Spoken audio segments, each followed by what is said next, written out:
Bienvenidos a un nuevo episodio de 15 Minutos al Rojo Vivo, el programa donde descubrimos los secretos del personal branding, la comunicación y el marketing digital. Hoy volvemos a conectarnos con España para conversar con una de las más grandes referentes en Iberoamérica en storytelling. Ella es docente, speaker internacional, autora del libro Hogar y coeditora de varios libros que tratan de marketing, comunicación y publicidad. Una profesional especializada en marketing emocional, en storytelling, en story experience, y de eso vamos a hablar mucho hoy. También es fundadora de la escuela Story Emotion. Elia Guardiola, bienvenida a 15 Minutos al Rojo Vivo. Un placer, Robert. Gracias por la invitación. Es un gustazo estar aquí. Este breve tiempo intentemos que sea intenso y con mucho valor. Así va a ser, te aseguro. Elia, finalmente puedo tenerte en este espacio. La primera vez que conversamos, estabas por tener tu bebé, luego la maternidad, luego el reincorporarte en las actividades. O sea, eso ya va 1 año y medio, ¿no? Y en tu perfil, en el perfil dice, mamá primeriza a los 45 años, algo que me ha permitido ver la vida desde la perspectiva de las mujeres emprendedoras, empresarias y madres. Un rol muy extendido, pero poco visualizado en esta sociedad tan arcaica y encorsetada. Antes de entrar en materia, porque siempre me gusta conocer mucho más cómo piensan los invitados, ¿crees que estamos todavía en una sociedad arcaica y encorsetada? Para algunas cosas sí, por supuestísimo. Creo que vivimos en una sociedad donde los estereotipos son uno más uno son dos. Sí que es cierto que a nivel biológico las mujeres con 45 años, nuestros abuelos ya están bailando la conga y de vacaciones en Honolulu, pero esto no quita el que no podamos ser madres, ¿no? Entonces, no exime el hecho de que podamos ser madres, por lo tanto, cada una es madre cuando decide, no cuando la sociedad decide, ¿no? Siempre y cuando sea posible. Yo nunca quise ser madre, jamás de los jamases. Siempre me imaginé siendo una viejita con 10 gatos en casa ya de mayor, pero eso La no señora de ocurrió. los gatos. Y empecé una relación con Pablo hace casi 7 años y al año dijimos, vaya, ¿por qué no? Pero claro, yo con 42 años por aquel entonces, pues fue un poco difícil, lo intentamos y no funcionó y 2 años después nos pusimos en manos de una clínica y 2 años y pico después lo conseguimos después de muchos procesos de fertilidad, bueno, es muy duro a nivel físico, mental, emocional, psicológico, pero bueno, al final lo conseguimos y ahí está nuestra pequeña Ona, que es un terremoto como la madre. Y lo conseguimos. ¿Por qué digo que la sociedad sigue encorsetada? Porque fíjate que durante ese proceso yo no recibí prácticamente críticas. Sí recibí muchos consejos gratuitos no solicitados, pero bueno, si algo aprendí con la edad también es ponerme una capa de mantequilla por encima, que me resbale todo, ¿sí? Pero lo que sí me di cuenta es que las mujeres hablamos mucho de sororidad, pero es donde más falta la sororidad. De hecho, cuando yo ya había dado a luz, recuerdo que en una publicación en LinkedIn estaba haciendo una analogía, un símil de cómo es emprender y cómo es ser madre y tal. Y hubo solo 3 mujeres que me criticaron el ser madre, entre comillas, tan mayor, y los 3 comentarios iban algo tal que así. ¿Ya te lo has pensado bien esto de ser madre tan mayor? Ya había dado luz yo, ¿eh? Porque yo soy hija de madre mayor y luego no tenía energía para mí y tal. Y claro, yo ahí me di cuenta de las creencias limitantes de muchas mujeres, ¿no? Y el problema era que estaba hablando de su experiencia, no de la mía. Ella no me conocía de nada en absoluto, por lo tanto no sabe la cantidad de energía que tengo yo desde que me levanto hasta que me acuesto. O sea, yo tengo ahora mismo 47 años, yo me quedé embarazada con 45, di a luz con 46, Ona tiene ahora 17, 18 meses y te puedo garantizar que la energía que yo tengo ahora casi multiplica la que yo tenía antes, por y para mi hija. ¿Sí? Tengo menos paciencia para algunas cosas, pero una paciencia infinita para ella. Entonces, para mí, Ona, mi hija, es mi mayor emprendimiento, el más retador, el más ambicioso, el más jodido y el que más recompensas me da. Es que también ahí, y esto es parte de lo que quiero hablar y parte de lo que estás diciendo, son estereotipos, ¿no? Totalmente encorsetados. Por eso digo que es que al final pensamos que la sociedad, yo creo que la sociedad un poco la manipula o la mueve como esos hilos de los títeres. Marionetas. Ujú. Sí, de las marionetas, de los, como somos como un poco títeres, ¿no? Y si no hacemos lo que está establecido en la sociedad por los que están arriba, es como que ya eres un paria, ¿no? Ya eres alguien que va a contracorriente, que eres como la ovejita negra, pero yo he aprendido con el tiempo que me encanta ser la oveja negra, me encanta ir a contracorriente, me encanta ser una paria, me encanta romper esquemas, porque al final es mi vida, no la suya, es mi futuro, no el suyo, son mis sueños, no los suyos. Entonces, si yo no me meto en tu vida, tú no te metas en la mía. ¿Quién te da derecho a meterte en mi vida? Creo también que estamos, Robert, fíjate, creo que estamos en una sociedad donde uno de los grandes cánceres de las personas, de nuestra especie, eh, son los prejuicios. Y ya no hablo solo a nivel personal, también hablo a nivel profesional. Estamos cargados de prejuicios y creo que es el cáncer de la sociedad, porque con los prejuicios se deja de tener empatía o si no tienes empatía empiezas a tener prejuicios. Y creo que a veces hay que dar segundas oportunidades y terceras porque tú no puedes juzgar a alguien sin conocerle. Yo siempre digo hablo de las críticas, ¿no? Que siempre habrá alguien que critique lo que dices, lo que Siempre. haces, lo que piensas y cómo piensas. Si es así, mi más sincera enhorabuena, porque vas por el buen camino. Quien no es criticado es que no está haciendo suficiente ruido. Y hay tres puntos clave aquí. Y hablo también desde la perspectiva del emprendimiento. Cuando tú empiezas a crecer, empiezas a recibir críticas. Cierto es que nadie está exento de ellas. Ahora bien, ¿por qué recibimos críticas? ¿O de quién recibimos críticas? Recibimos críticas a través de los celos, a través de las envidias y a través de la ignorancia. Los celos y las envidias suelen venir dados de las personas que no conocen cuán arduo ha sido tu camino, que estás consiguiendo retos, hitos que te han costado la vida, que has puesto el corazón en ello, la vida en ello, que has invertido tiempo, que has rechazado cosas, que has sentenciado cosas de tu vida también para conseguir esos hitos, ¿no? Y luego están la ignorancia. Nadie sabe mejor que tú cuánto ha costado o cuánto te ha costado, cuánto sacrificio has tenido que hacer para lograr eso, ¿no? Me presentabas como docente en universidades, en escuelas de negocio, en empresas de todo el mundo, tengo mi propia escuela de formación, tengo mi agencia de marketing y comunicación, soy speaker internacional, pero a mí nadie me ha regalado nada. Hace un rato estaba hablando con mi padre y hablábamos de tema de, bueno, de mentalidad, de dinero y todo esto, y, y me decía, es que hay mucha gente que trabaja las mismas horas que tú que no gana tanto. Y digo, y hay gente que gana mucho más y trabaja menos que yo. Pero a mí nadie me ha regalado nada. Y ahí es donde quiero llegar. No importa cuántas horas trabajes, que sí que está ahora muy de moda decir que hay que trabajar semana de 4 días y días de 4 horas de trabajo, ya, pero no siempre se puede, no es posible. Entonces, creo que es importante entender, uno, el concepto de productividad, dos, el concepto de felicidad en base a lo que tú quieres lograr.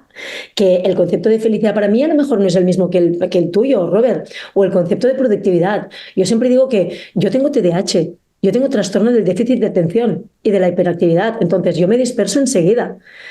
Me disperso y estoy todo el día pensando y me disperso un Sí. montón. Yo puedo empezar 10 cosas a la vez y es como, Dios mío, tengo que terminarlas. Y me bloqueo, esto me bloquea. Entonces, ¿qué hago? Yo, a pesar de tener TDAH, a pesar de ser PAS, persona altamente sensible y todas las etiquetas que quieras, he llegado a donde estoy. ¿Por qué? Porque esas creencias limitantes las he roto y he empezado a trabajar el TDAH como algo que me potencia a la hora de ser más creativa, a la hora de lanzar más proyectos, a la hora de dar resultados diferentes. Entonces, para mí, por ejemplo, mi hija Ona me ha ayudado a ser productiva por necesidad. ¿Por qué? Mamá primeriza, con 46 años, con negocios, emprendedora, empresaria, speaker, docente, bla, bla, bla. Pero luego llega una hija a tu vida. Y una hija que encima es hiperactiva y es terremoto como yo. Entonces es muy demandante. ¿Qué pasa aquí? Que cuando ella duerme 2 horas de siesta o Pablo, mi pareja, se la lleva de paseo, yo hago ahora en 2 horas lo que antes hacía en 5 y 6 horas. Por lo tanto, me he convertido en productiva Tienes que ser más productiva. por necesidad. Sí, sí, tal cual. Y esta es parte de mi historia, ¿no? Es parte de mi storytelling.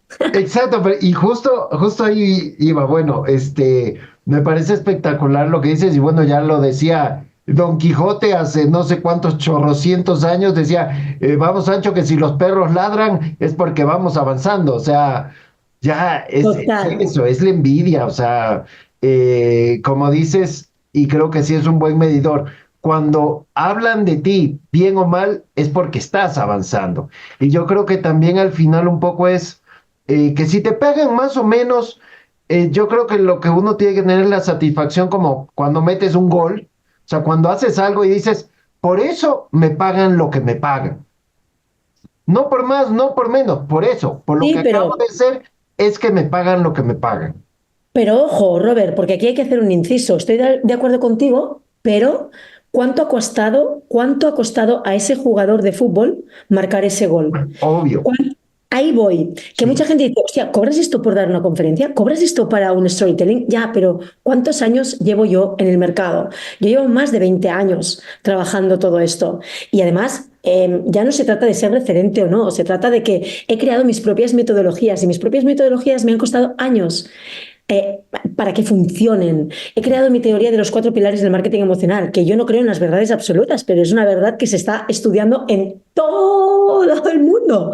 Entonces, por algo será. Y ojo, porque las teorías, las metodologías no son perennes, o sea, son mutables, van cambiando a lo largo del tiempo. ¿En base a qué? En base a las necesidades de la audiencia, del mercado, de todo lo que nos rodea. claro, totalmente de acuerdo. Ahí, por ejemplo, cuando yo presento una propuesta y digo, la metodología que he creado con 20 años de experiencia o sea, por eso Claro. es, por eso es. Pero bueno, avancemos al siguiente punto. Nos has contado tu historia, has contado cosas, pues yo creo que eres una persona muy transparente. Las cosas que muestras en redes sociales, si son, o sea, si tienes tu cara bien profesional, también tienes ese lado de cara donde muestras tu vida, ¿sí? Y entonces, o sea, por ejemplo, tienes muchos tatuajes y no es que, ay, sí, eso. Y todas Y las, bueno, sí, bueno, sí, tienes un montón de, pero también tienes una forma de vestir y todo mucho más conservadora. Entonces, pero no es que, uy, que no me vean los tatuajes porque si no, no me van a contratar. Entonces, me visto con cuellos y todo, que no me vean los tatuajes porque no me van a contratar.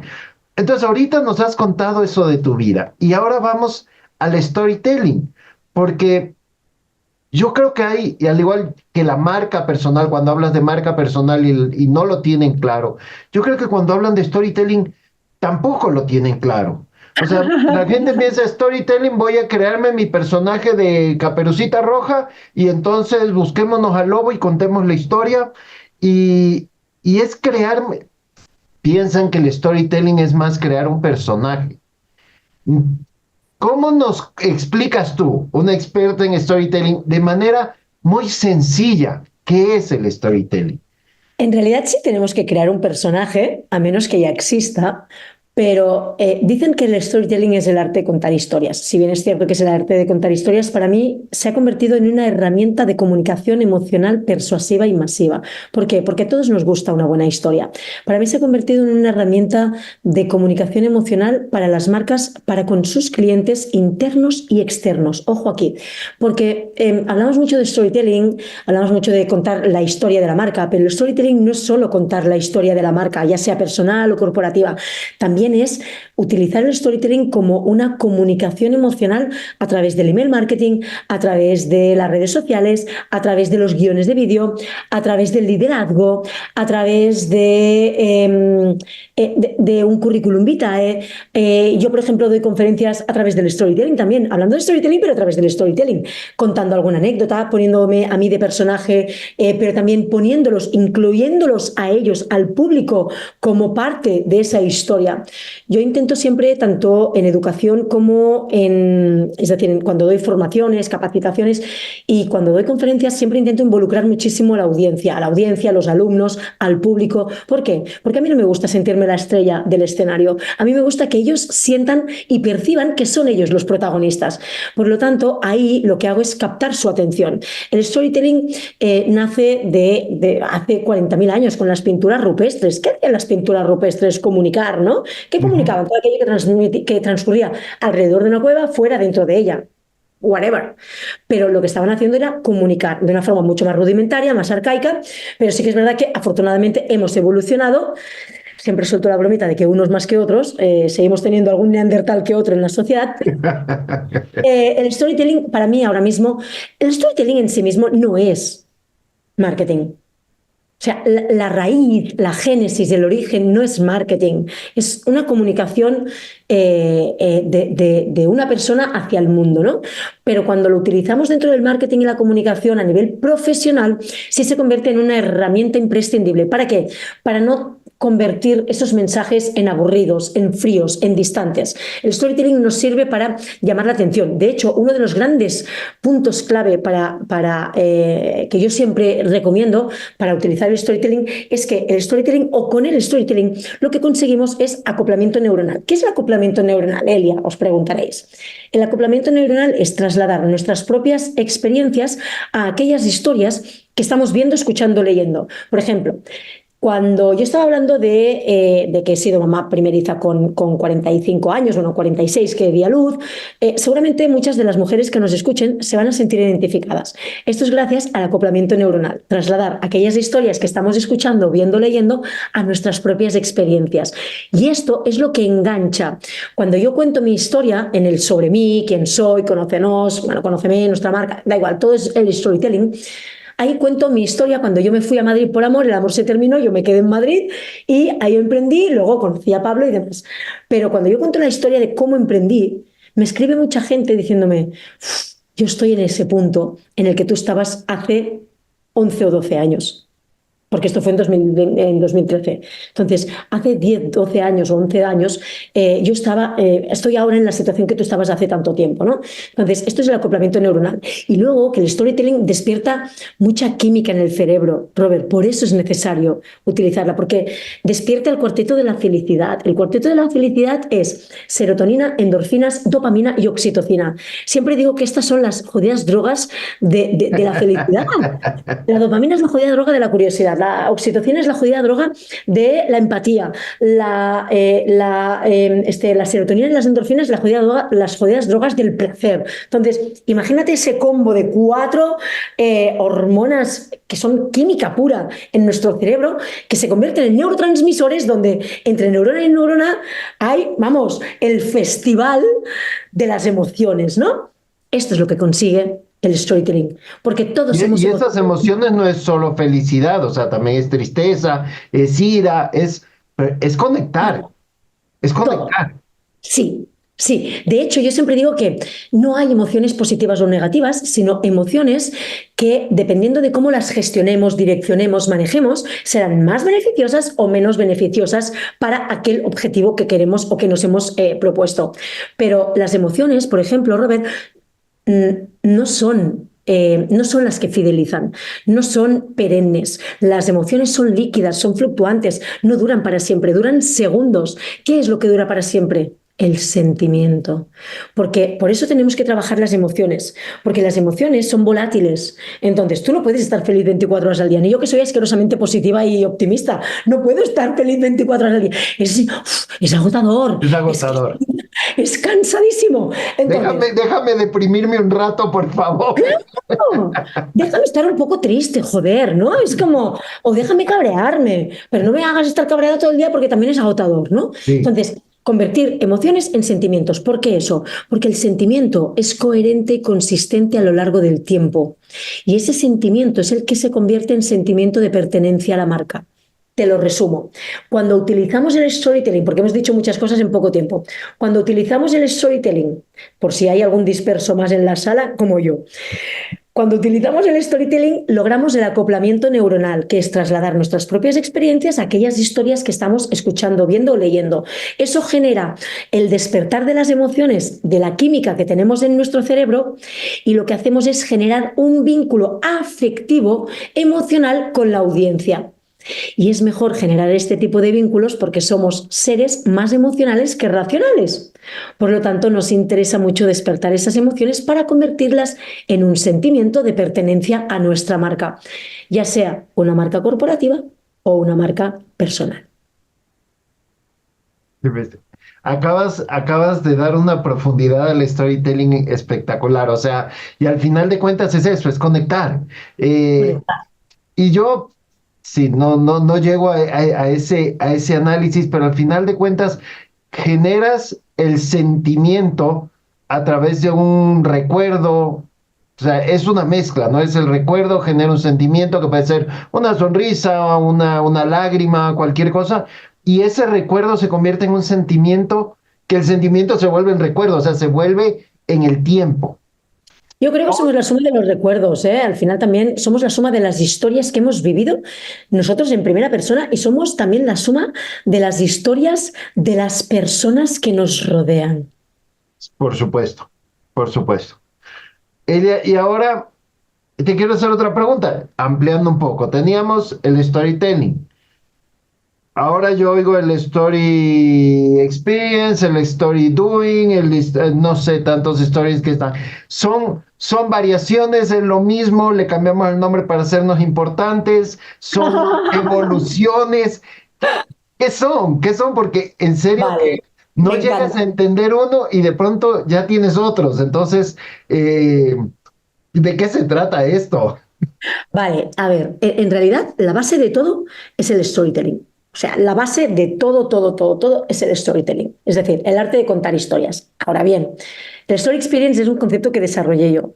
¿Por qué lo desarrollé? Porque en base a muchos años de estudiar y analizar marcas, me di cuenta de que todo el mundo hablaba de storytelling, pero nadie se daba cuenta de que todas las historias son percibidas de una manera diferente dependiendo del estado emocional de la persona que lo recibe o lo percibe. Entonces, en el storytelling, la marca define la experiencia. Nosotros, como marca, personal o corporativa, queremos despertar una emoción concreta en la audiencia. ¿Sí? Hasta aquí todo correcto. La marca tiene la intención de despertar una emoción concreta para vivir una experiencia. Perfecto. Es decir, hay una intencionalidad. Pero luego está el Story Experience, que es un concepto que desarrollé yo y es el paso siguiente, que es la experiencia es la que define la marca. ¿Y en qué se basa eso? En que dependiendo de cómo recibamos o percibamos esa historia, vamos a recibir una, o sea, vamos a percibir una experiencia o vamos a vivir una experiencia u otra. ¿De qué dependerá? Del estado emocional en el que nos encontremos. Por eso hay una condicionalidad del estado emocional de nuestra audiencia a recibir o percibir ese contenido que le mostramos de una forma u otra, dependiendo de su estado emocional. Por ejemplo, tú imagínate que tú mañana publicas esta entrevista o yo qué sé, cuando sea. Y yo he dormido súper bien, he ganado clientes, bueno, estoy súper feliz y lo que recibo es este contenido. Perfecto. Voy a recibir esta experiencia como algo afable, emocional, etcétera. Pero imagínate que al día siguiente he dormido mal, estoy enfadada, he perdido clientes y veo esta entrevista. ¿De verdad crees que me va a ilusionar, experimentar una sensación de felicidad? No, porque yo tengo un estado emocional que no me está permitiendo percibir ese contenido de esta manera. Por eso digo que las emociones son volátiles. Por eso hay que trabajar las emociones cada día para convertirlas en sentimientos que son coherentes y consistentes a lo largo del tiempo. ¿Sí? Ahora bien, a partir de aquí nace también, a partir del storytelling, nace el story doing.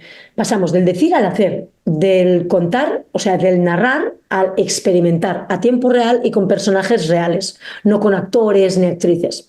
Luego está el data storytelling. El data storytelling es convertir datos en historias para que sean más consumibles, más digeribles, más comestibles para los mortales. Porque las revistas científicas precisamente están utilizando el data storytelling para llegar a más audiencia, no solo a los científicos. Y me parece brutal. De hecho, una de mis conferencias de este año es Data Storytelling, cómo convertir datos en historias. Porque, por ejemplo, muchas veces yo siempre digo lo mismo. ¿Quién entiende? ¿Quién utiliza Google Analytics? Muchas personas me levantan la mano. Vale, de los que me habéis levantado la mano, ¿cuántos entendéis Google Analytics? Nadie entiende Google No, Analytics. no. Nadie.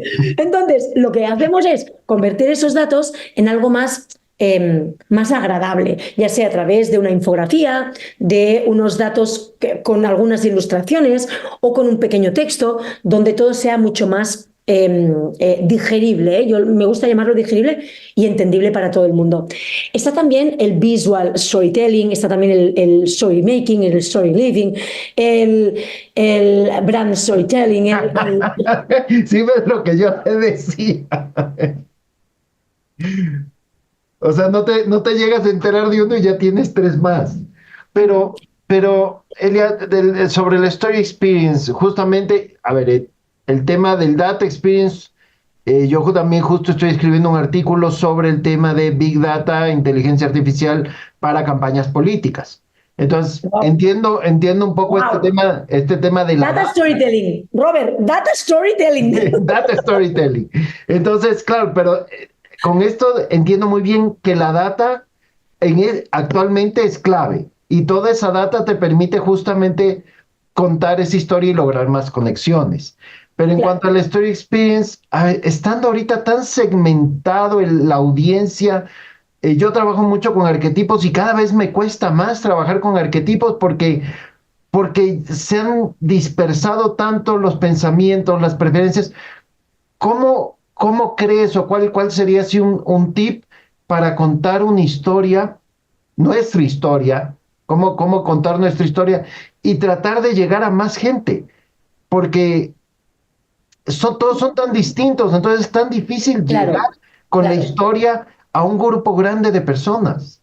Mira, aquí hay dos factores. Uno, que somos una sociedad muy cambiante en cuanto a necesidades, hábitos de consumo, inquietudes, retos. Y ahora que estamos en la era de todo es mindfulness, todo es mentalidad, todo es dinero, pero abundancia, crecimiento personal. Bueno, yo creo que siempre ha existido, pero ahora estamos en una era mucho más intensa sobre esto, ¿no? Yo siempre digo que esto es igual que cuando hablamos del buyer persona, ese cliente tipo ficticio, el cliente ideal. Cuando yo pregunto cuántas veces se hace el buyer persona en una empresa, ¿no? Una vez cada, no sé, 5 años, digo, fatal, esto es fatal, porque el buyer persona se tendría que hacer cada 6 meses mínimo, mínimo, porque ese buyer persona de hace 6 meses, seguramente ahora tiene una necesidad diferente. Imagínate que hace 6 meses no era padre o madre y de repente es padre o madre. Las necesidades han cambiado completamente, las prioridades han cambiado completamente, entonces hay que ir actualizándonos. Una de las cosas que yo intentaría hacer es, uno, nunca, jamás de los jamases escribas para ti. Escribe siempre para tu audiencia. Intenta utilizar una comunicación global, ¿vale? No pongas muchos puntos de dolor, pon un punto de dolor solo o máxime dos, porque si no la gente lo considera un drama. Pero siempre convertido en una experiencia motivacional, en una experiencia de inspiración, en una anécdota de inspiración, para que ellos quieran saber más. Es decir, con el storytelling en nuestra marca no podemos contar toda la historia, porque sería un libro entero o un artículo de 10.000 palabras. Entonces, lo que tenemos que hacer es dar un poco, poner la miel en la boca y quitársela. Solo un poquito la miel, ¿para qué? Para que quieran saber más, para que quieran descubrirnos más todavía. Lo que yo recomendaría es empezar sobre todo, no empecemos por el Once Upon a Time, érase una vez, Elia Guardiola nació el 1 de octubre de 1976, un viernes lluvioso a las 8 de la mañana, ya, ¿y a quién coño le importa? ¿A quién coño le importa? Hombre, si lo cuento bien, a lo mejor le va a importar a todo el mundo porque soy muy storyteller y súper Y ese intensa día pasó el cometa Halley, o sea, bueno, ya. y puede contar muchas cosas, ¿sí? Pero sobre todo yo creé mi propia metodología cogiendo el nudo de la historia y poniéndolo en el inicio. El desenlace, que es el presente, lo puse en el nudo. ¿Por qué hice eso? Porque si la chicha está en el nudo, la chicha, lo que más interesa está en el nudo, y tenemos 2 segundos para llamar la atención a nuestra audiencia, coño, ponlo en el principio y empieza a enganchar desde el principio. Si el desenlace suele ser el presente, lo que estás haciendo en el presente, ¿por qué no lo pones en la chicha, en el nudo? Y diles qué estás haciendo hoy que pueda mejorar su calidad de vida.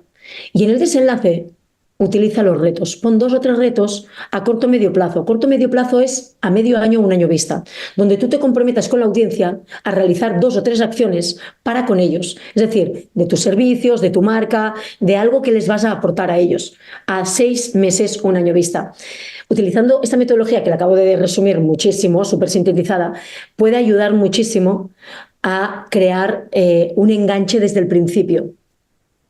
Sí, y ahorita te hago así una relación, o sea, es como ahorita, y eso te impulsa las mismas redes sociales, ¿no? O sea, por ejemplo, TikTok o Instagram, si en los primeros 3 segundos no me enganchaste, el dedo se fue, el dedo pasó, el dedo pasó. Entonces, creo que por ahí Ni también tres va, ¿no? O sea, segundos. engánchame inmediatamente o me pierdes. O sea, no me cuentes la historia que se va a volver interesante. O sea, si no es interesante en el segundo uno, me perdiste. Crónica de una muerte anunciada. O sea, se ha vuelto tan difícil. eh, Mucho. por ejemplo, ¿quiénes eran, o no sé si siguen siendo, eran los maestros del storytelling? Disney. Y Todas lo las sigue historias de haciendo, y Disney. Pixar, claro. Sí, pero hablemos de o los que ya somos mayores de 40, bueno, yo ya soy mayor de 50, Disney. Disney era el mejor contador de historias, pero ahora en cambio se meten con el tema de género, de etnia, de un montón de cosas, y entonces sacan su versión diferente y el 80% les pega, el 20% les gusta, o sea, ni Pero es Disney ni los normal. maestros lo logran. Pero es normal, al final han hecho de las películas Disney algo inclusivo. Fíjate que ya hay relación de heterosexuales, hay relaciones de todas las etnias, todas las culturas, mezclan. ¿Por qué? Porque estamos en una sociedad con la piel muy, muy, muy fina. Entonces, Totalmente. ahora ya no sabes si decir ella, ella, ello, ya, o sea, es que con el tema de los binarios, de los géneros, creo que es creo que se nos está escapando un poco de las manos. Yo lo respeto todo, de verdad, pero creo que estamos teniendo la piel demasiado fina. Insisto, a mí, si yo, por ejemplo, hay alguien que prefiere que le llame ella y yo se lo voy a llamar, al principio a lo mejor no me va a salir, pero yo voy a hacer el esfuerzo de hacerlo. Por Pero en las respeto. películas, exacto, por respeto. En las películas sí que sigue habiendo esos 5 o 10 primeros minutos donde el padre del protagonista muere, la madre de la protagonista la asesinan. Y es un dramón. ¿Pero por qué? Por la filosofía Disney. Disney decía que todo lo que detrás de un drama, todo tiende siempre a ir a mejor. O sea, las historias son así. O sea, después de un drama, no hay nada más peor. Entonces, si matas al protagonista o si matas a la madre de la protagonista, es como, joder, voy a traumatizar a mis sobrinos, a mi hija, a todo el mundo, nada más empezar la película. No, no, porque ¿cómo terminan las películas? Siempre con una enseñanza y con algo motivacional. Entonces, intentan hacer alusión a la vida, ¿no? Que la vida no es toda de color de rosa, no es de purpurina, no hay unicornios vomitando arcoíris, ¿no? Esto no, o cagando arcoíris y vomitando Sí. purpurina. Entonces, no, no es así. Y así debe ser. Los dramas son necesarios porque todo lo que viene detrás siempre tiende a ir a mejor. Y esa es la filosofía Disney. Y siguen utilizando esto, pero ahora mucho más inclusivos. Y también yo entiendo esta postura. La sociedad se ha vuelto muy intensa con esto. Entonces, Disney tiene que ir un poco a la corriente de lo que están reclamando las audiencias y lo que la sociedad actual está queriendo ver, ¿no? También. Al final son tiempos más difíciles para contar una historia. O a veces incluso menos. Yo creo que el secreto está en, uno, hacerlo simple. Yo siempre digo que hay tres palabras, tres verbos mágicos. Uno, simplificar.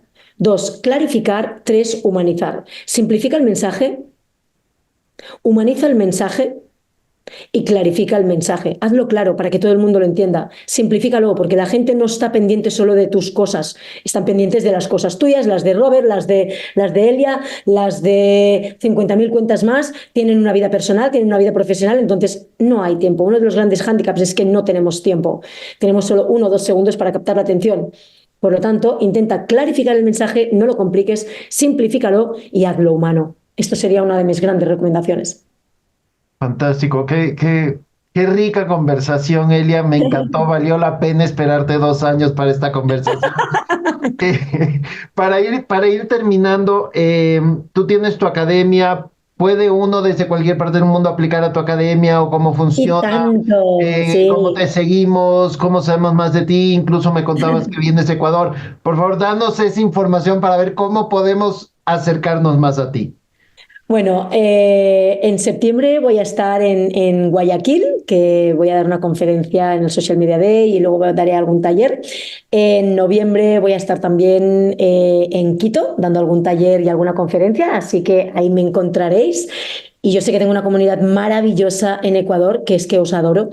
Y luego me pueden encontrar en eleguardiola.com pero estoy a punto de separar mi marca personal de mi agencia de marketing y comunicación, o sea Te que vi ahí que estabas en algo de eso, te vi que estabas en algo estoy de con el esas rebranding, ramas. sí, sí, estoy con el rebranding. Y luego en escuela storymotion.com, story de historia, emotion de emoción.com, y ahí todo el mundo. De hecho, tengo alumnos de todo el mundo.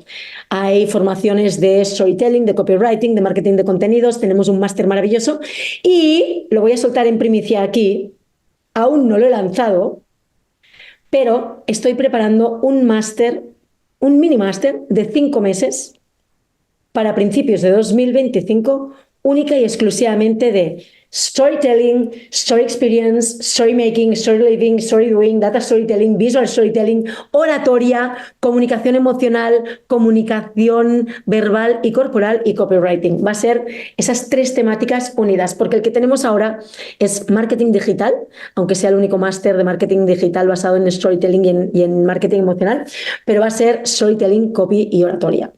Bueno, yo ya me apunto, separo mi cupo ahí, así que bueno, y espero ya, este año nos vemos de ley, si no es en Sí, Guayaquil, nos vemos acá en Quito o nos vemos en España, pero este año desvirtualizamos esta entrevista. total. Elia, muchísimas gracias por acompañarnos el día de hoy.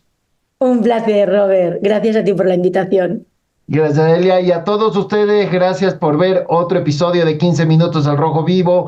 Sigan creando, sigan volando, sigan contando su historia y nos veremos en una nueva entrevista al Rojo Vivo. Hasta luego.